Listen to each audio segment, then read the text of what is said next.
ده كده معاكم بسم الله، وان شاء الله النهارده هنتكلم في موضوع مهم جدا اتطلب مني ياما. لو انا مبتدئ في تربيه الحمام وعايز ابدا تربيه حمام، ازاي ابدا صح بعيون صح بمكان صح، وهنتكلم في كل التفاصيل عن الحمام اللي انت هتجيبه في الاول، والكلفه اللي انت هتكلفه وتعملها ازاي، والمكان تظبطه ازاي، ولو انت عندك سطح او غيه تظبط المكان ازاي. اول حاجه كده بالنسبه للعيون على حسب مكانك، ما اقدرش اقول لك حضر اوضه او سلاكه او غيه. انت مثلا عندك غيه تمام، عندك مكان تمام، بس اهم حاجه يكون المكان متهوي، يكون المكان متقفل كويس بس في حته تهويه تمام، حته هنا تهويه. الحمام مش هينتج لو مفيش دفا. تمام، انت حضرت المكان وجهزت المكان اللي انت هتحط فيه السلكات، هتحط فيه السلكات بتاعتك. دلوقتي بعد ما جهزت المكان، الطاجن مقاسه عادي خالص، طاجن زي ده، طاجن زي ده او اصغر او اقل، بس الاحسن يكون قد ده الاحسن. لو عطار بنفاخ، لو عطار بهزاز، لو عطار بغزار مثلا، لو عطار بزواجل، اي نوع هيجي معاك. اللي هو الطاجن الحجم ده، في اصغر منه وفي اكبر منه. تاني حاجه كده السلكات، تجيب حديد ولا سلك اللي انت عايزه.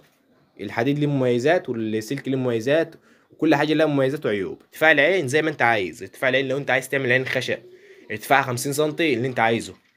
السلكات السلك دي بصوا عامله ازاي. احسن حاجه فيها النظافه، دي النظافه اهي. الحمام تحته نضيف على طول. المكلف الاوتوماتيك عادي خالص، المكلف الاوتوماتيك او العادي الاتنين واحد، الاتنين نفس الحاجه يعني. بس طبعا المزجه الفخار احسن من المزجه العاديه، المزجه الفخار احسن من المزجه الاوتوماتيك. المزجه الفخار ديت احسن من المزجه الاوتوماتيك اللي هي تتركب هنا. المكلف ده عادي تمام، ارتفاع العين كام ما يقلش عن 40 سم، وهينفع مكلف اي نوع حمام ما عدا النفاخ والانواع الجامبو. النفاخ مثلا الحاجه ديت محتاجه 45 سم، 40 سم ينفع معاك زواجل وينفع معاك وزار. تمام، والاحسن يعني تعمل لو مثلا المكان عندك مناسب وارتفاع المكان عندك حلو، اعمل مثلا السلكات عندك 45 سم، وينفع لاي نوع حمام هيجي عندك. لو عطر بنفاخ، عطر بزينه، عطر بجنبه اللي انت عايزه. وفي انواع حمام بتبقى الافضل ليك تربيه سايب، تربي سايب او محبوس اللي انت عايزه، بس التربيه المحبوس بالنسبه لي افضل. التربيه السايب حلوه كل حاجه ولها مميزات برضو، الحمام بيتحرك يمين وشمال وبيطيق، بس برضو المحبوس افضل في الانتاج. لو انت عايز تنتج حمام خليك في المحبوس، لو انت عايز انتاج حمام كويس خليك في المحبوس. هتبدا بايه؟ هقول لك هات لك جزء عن بيع، وهات لك جزء ريحاني، وهات لك جزء ده، لا هات لك الحمام ده، الزواجل ده، الزواجل ديت، ده اللي هينفعك، ده اللي هيخليك تجيب ده. تمام، لو ما جبتش ده مش هتعرف تجيب ده، دي معلومه يعني، لو ما جبتش ده مش هتعرف تجيب ده.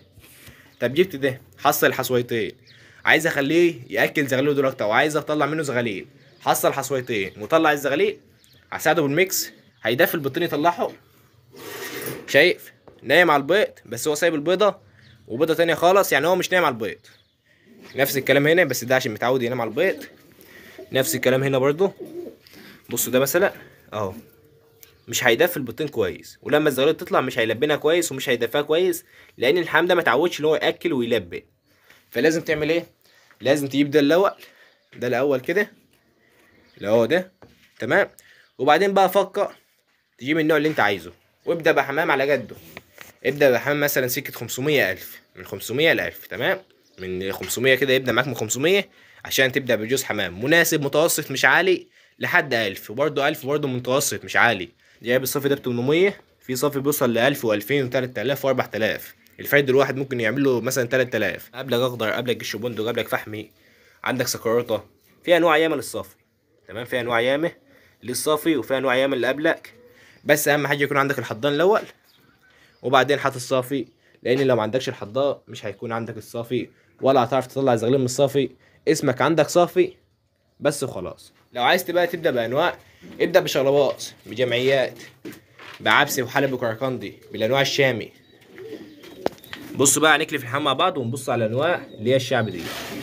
ده حمام استرالي، ده ممكن يعمله مثلا في حدود 150 ل 200. الزواج الضوء ده جزء عطاء، فانت بتعمل ايه؟ بتحط له حصويتين بلاستيك بينام عليهم. ده شغلباز اهو، طبعا الشغلباز نفس الكلام بيعملوا من 150 ل 200. ان شاء الله اي حمام معانا هيعملوا من 150 ل 200، ومش ببيع حمام، انا بقول لك الاسعار. ده نفس الكلام برضو. عايز تبدا ببلدي وتخليه تحضين عندك، اهم حاجه تلم الحمام اللي هو حنين وتخليه عندك، وتبيع الحمام اللي هو مش حنين. ذكر قندي من انواع الشامي. خلي الحمام ياكل مره واحده في اليوم ساعه ساعتين وبعدين اشيل الاكل، او ممكن كمان 3 ساعات. لو معاه زغاليل بحط له زياده شويه. بصوا محضر هنا ايه، محضر هنا صافي مش عنبايه، محضر هنا صافي. كنت محضر هنا العنبايه والصافي هناك بس بدلتهم عشان الجوز ده بياكل احسن، الجوز ده بياكل افضل من الصافي. دول صافي اهمت، ده الزغلولين الصافي اهو، واحد كبير واحد اصغر، بس ان شاء الله هنحل المشكله ديت. ده واكل اهو، ده برضه واكل بس واكل اقل. بساعد طبعا بالميكس شويه كلفه كده. دول نفس الكلام برضه حصوا امت. عايز تبدا بكشك او بنيدي اللي انت عايزه، نوع ياما تعرف تبدا بيه زي البنيدي ده او الانجليزي اللي هنشوفه دلوقتي. في انواع ياما بس انت اختار اللي انت عايزه، زي الانجليزي ده. الانجليزي ده برضه ينفع للناس اللي لسه بادئه.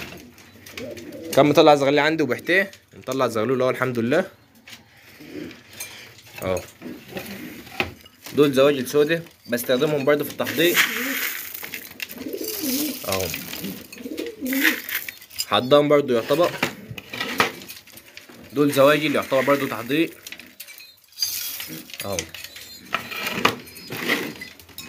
دول برضو زواجل بيضة يعتبر برضو تحضير. كل ده تحضير، كل ده بدأت بيه وشفته حنين ولا لا، وبعدين احضن تحته اشوف اللي هو الحنين ولا لا، وبعدين احضن تحته صافي ريحاني اللي انا عايزه بقى.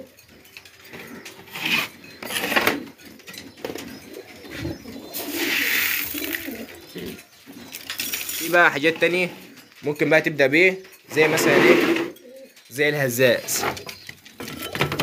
الهزاز ده ممكن تبدأ بيه مثلا. ناخد الزغلول ده كده اهو.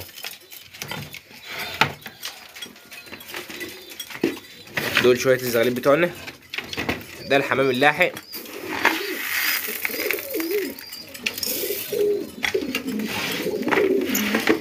ده اللاحم برضو طلق. هنبص على الزغاليل دلوقتي.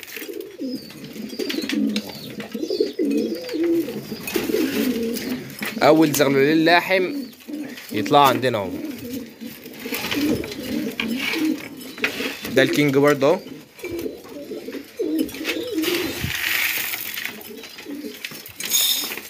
تمام. انا ابتديت بشويه الحمام دول، ابتديت بشويه الحمام البلدي الزواجي زي ما تسميه. جبت الجوز ده، جبت جوزين صافي اهو، والحمد لله طلعنا منهم زغاليل. الحمد لله طلعنا منهم زغاليل اهي. ده زغاليل العنبايه ديت والصافي هناك. الحمد لله بدأنا نطلع منهم زغاليل. جبنا قطقاطي مستوى متوسط، مش اعلى حاجه ومش اوطى حاجه، مستوى متوسط فوق المتوسط بشويه كمان. ده مستوى بالنسبه للبدايه كويس. بصوا عامل ازاي، والنتايه اهي، وفي نتايه ان شاء الله جايه كمان هنحسن بيه. فكده خلصنا الفيديو. لو عندك اي سؤال او اي موضوع عايزني اتكلم فيه اكتب في التعليقات دلوقتي، وان شاء الله نجهزوه وننزلوه. ولو كملت معايا لاخر فعمل لايك واشترك في القناه وانت ناسي. كان معاكم علاء من قناه اتكلم حمام. سلام.